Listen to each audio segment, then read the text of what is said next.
Welcome to MetalVice in 666. I'm one of your hosts, Brian, joined with the other host, Karen. Karen, what is a 666? It is an episode where we don't talk longer than 6 minutes and 66 seconds at all. Or we try to. We try not No, we to. don't. These turn into like 12 minutes now. Yeah. But the whole point of it was to hone in our discussion into one topic, stay on topic, don't go on a tangent. Which we do all the time in our regular podcast. So it's, And even on the 666. And even there too, yes. But less here. Yes. So we try to keep it to one topic though. Yeah. So what are we talking about today? This is going to be Christmas in July, if you can't tell, with the Christmas sweaters. It's not cold out. So we're actually recording this in May. In May. So it's not as cold. Because last year we did record in either June or July. It was fucking hot as hell. It was insanely hot, and because we can't have the air on, we can't have the windows open when we do this, and so it's like it was just so hot. I remember like taking the sweater off as soon as we got done. Like, this is fucking stupid bullshit. What the fuck were we thinking? This is fucking stupid. Like, just cursing up a storm and like being so pissed off at how hot it was. All right, so let's start the timer and just dive on into this year's Christmas in July topic. Okay, so this is all about the Rave up in Milwaukee. Yes. At the Eagles Club. I think that's like the official name. We just call it the Rave. I think it's just the Rave, and then the Eagles Club is the. Oh no, maybe not. The Rave Eagles. I don't know. Eagles Ballroom is the big ballroom, but yeah. In any case, it's this really cool venue up in Milwaukee that we love to go to. It's probably my favorite venue, at least the time of this recording. I think so. Yeah. 4 or 5 different stages. Wait, 4 stages. 4 stages. Really, really cool older building. Yeah, like, I think that's where the Eagles Club comes into it, because it used to be like a Eagles Club. So like they even have on one of the floors, they have like pictures of the Eagles, like when it was that, where they had like dancing and people would dress up and Eagles stuff. Club. It could like, be. It could be like their clubhouse thing. Yeah. I don't know. We have like the Elks back in Iowa. Yeah. I think the Eagles are also there, but yeah, one of those gentleman club type things. Not a gentleman's club though. No, but like yeah, I know what you mean. Yeah. The old timey gentleman's club, not the current time. Yeah. Strip clubs. In any case, when we were, I think, getting onto the boat last year in 2023, I got the email for this. And essentially in 2020, if I remember correctly, I haven't read the email or looked at it in a while. In 2020, when COVID was happening and all the lockdowns were happening, things started to open back up, but you had to social distance. So to keep afloat and to keep revenue coming in and making money, the Rave opened up sort of a self-guided tour of the whole venue. And they put up Christmas decorations and everything. And people, it was like sold out instantly. Yeah, people came, you get to water the whole building, you get to go backstage, you get to go find the pool, which you told me there was a pool and I didn't believe you. There is a fucking pool there. But yeah, so that like sold out instantly. Like, fuck, we need to do this again. Yeah. And they've done it every year since then, and it sells out like every fucking year.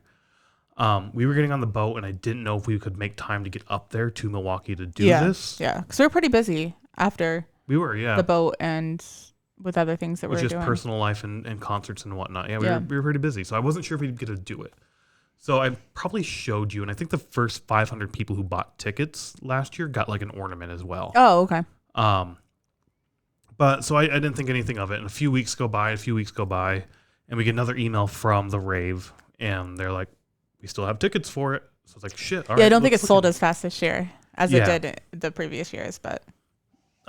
So I was like, do you want to go check this out? And you're like, yeah, let's go do it. So we got tickets and we went up one Saturday. Yeah, it was. So I don't remember what Saturday it was, but it was a Saturday in December. It was the same day that we had tickets to see Big Bad Voodoo Daddy. So we did a whole drive up to Milwaukee and then all the way back down to Naperville, Illinois, which is not a short drive. It's not a short drive. It's not long either. It was like 2.5 hours. Could have been worse. I mean, we did Green Bay to. Oh, we did. Oh, yeah. We've Peoria. done longer drives, obviously, but But in a Saturday afternoon, though, when you have 2 things going on, it's kind of a long day. But we get up there, we go in, and this was like the haunted Christmas. So they had their like Halloween / Christmas decorations up. Really kind of a cool. It was cool. It was really cool setup. You go into the main bar by the second stage, that big open room that's a bar. And with our purchase, we got a little lanyard. We'll throw a photo of that up. Plus drink tickets. So we each got drink tickets. Oh, yeah.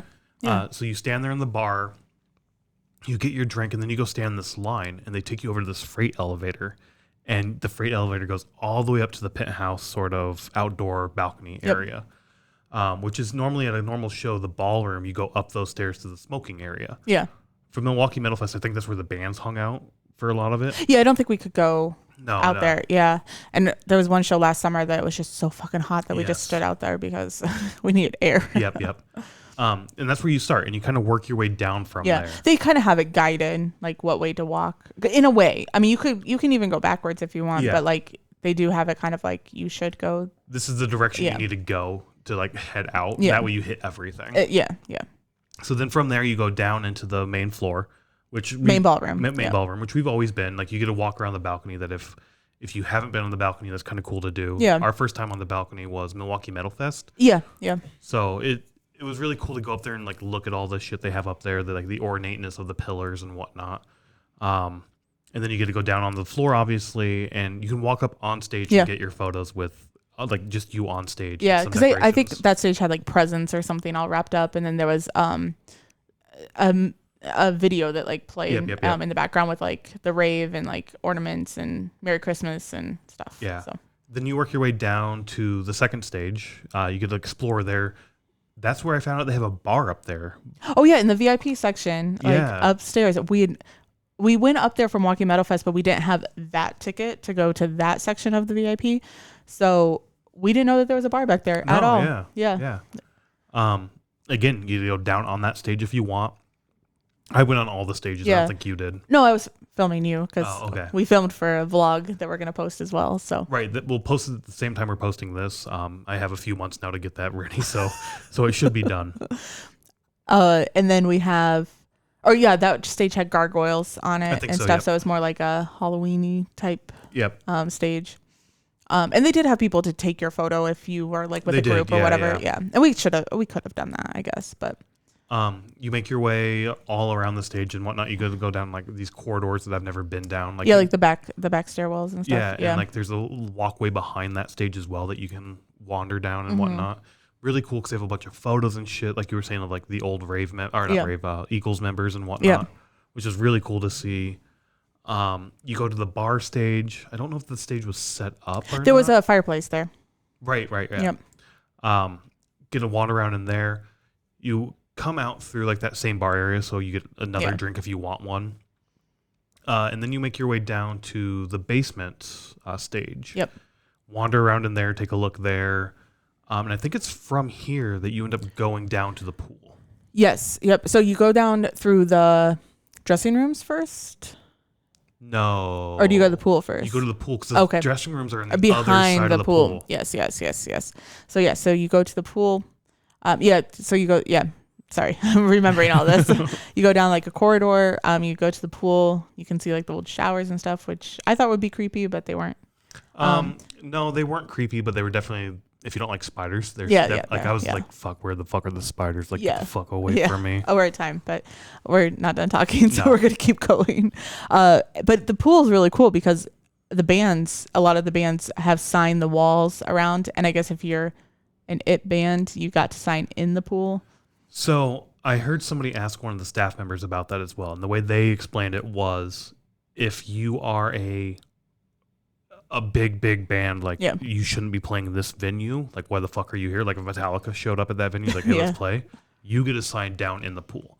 Or if your career, like your trajectory is clearly saying like you are going to explode and you will never play this venue again, then you get to go down and sign the wall. Yeah. Corey Taylor played there a few months before with his band. Yeah, I think with it CMF was. or CMF. Yeah, tour. his solo stuff, and he was down there on in the pool. Yeah. Vended was up above, sort of. There's like a little walkway that's up there, and like there's signatures all over the fucking place. It's so much fun wandering around. So one, it was really hot in there, and we wore like sweaters like this. I think these ones maybe, yeah. But it was really hot in there. But everybody was in there also because you don't just like walk through really quick. Like, you're reading all the names and like trying to find the bands, and people are taking pictures by the bands that played there and stuff. Some people knew what bands were signed. Yeah. And like, I need to find my band. I need to find my band. Yep. I just thought it was cool to wander around and see what you could see. I think I saw like Volbeat. I think they had signed twice. They have, yeah.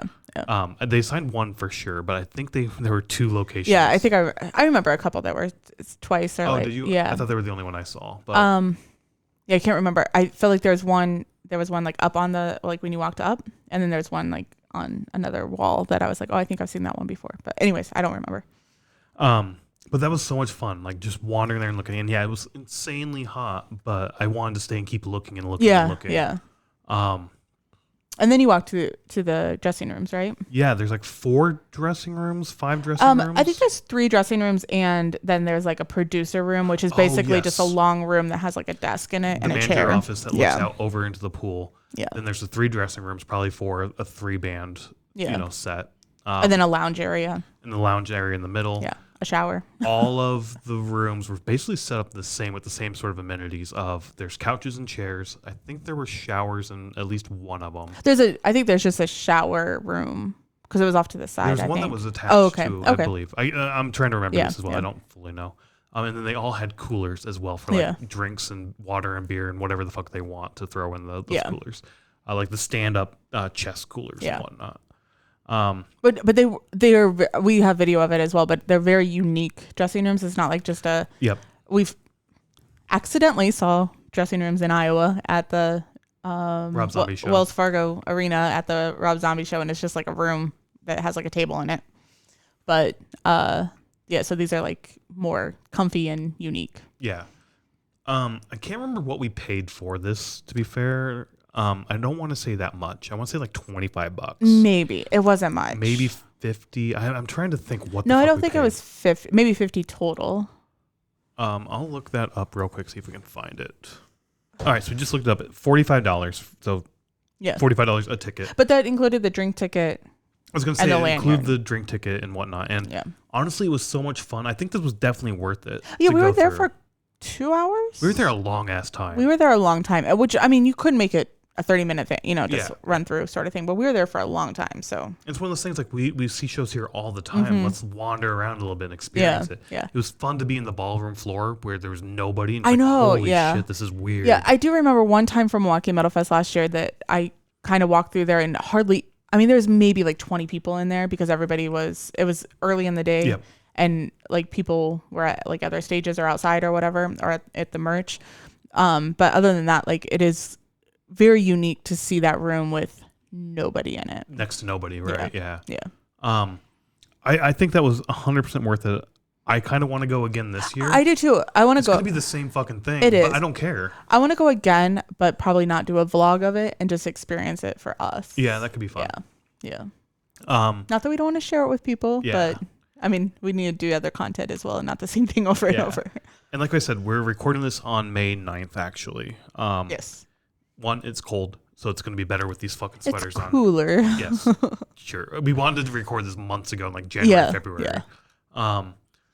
And I also wanted to record it because next week we're going up for Milwaukee Metal Fest, and we bought one of those additional add-on packages, or like one of the things they were offering of doing a guided with a band member, at least one, maybe 2. How many? I don't know. Whatever. It just says at least one. One band member giving you a guided tour of basically that same thing, I'm assuming. Yeah, it'll be interesting to kind of see what we get. Like, do you get backstage? Because one thing you get to go backstage to like the pool and the dressing rooms, but you don't go backstage like behind this stage area. Yeah, I don't know. I'm wondering if this is more like backstage or something. I think we're doing that on Thursday night, yeah. The night of the preview party. Yeah, so it's like the 16th.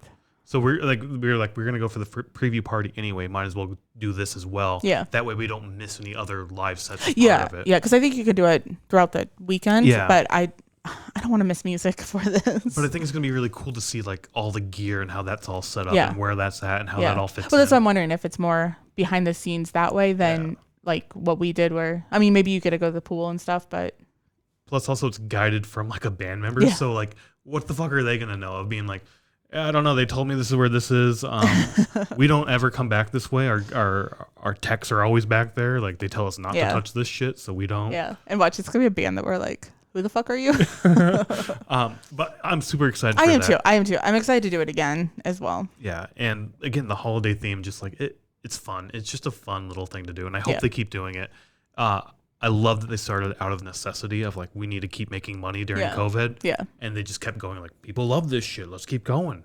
So I'm excited to do this again. And we'll see if they do it for 2024 holiday season. Yeah. But also, I mean, if you think about the holiday season, there aren't very many tours between December and January. For concerts, for concerts, yeah, that's what I mean. Because, I mean... It's sort of a downtime for sure. Yeah, so I mean, not that it's a necessity they need to do this, but it probably helps them a little bit to have employees there. Yeah, for sure. Anyways, I'm sure this is like a 15-minute episode again. Yeah, and I mean, we went over, but we stayed on topic mostly. We did. So, we did good. So. Like you said, we're going to throw up the vlog as well at the same time this goes up. So check that out. It's fun. No, we probably won't be talking that much, if at all, during that. So. No, I think it's all just footage. Yeah. If I remember might be a little bit of talking, but if not, whatever. Yeah. Footage with music. Yeah.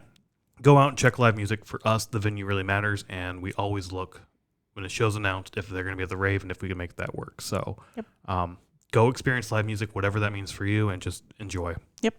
Bye.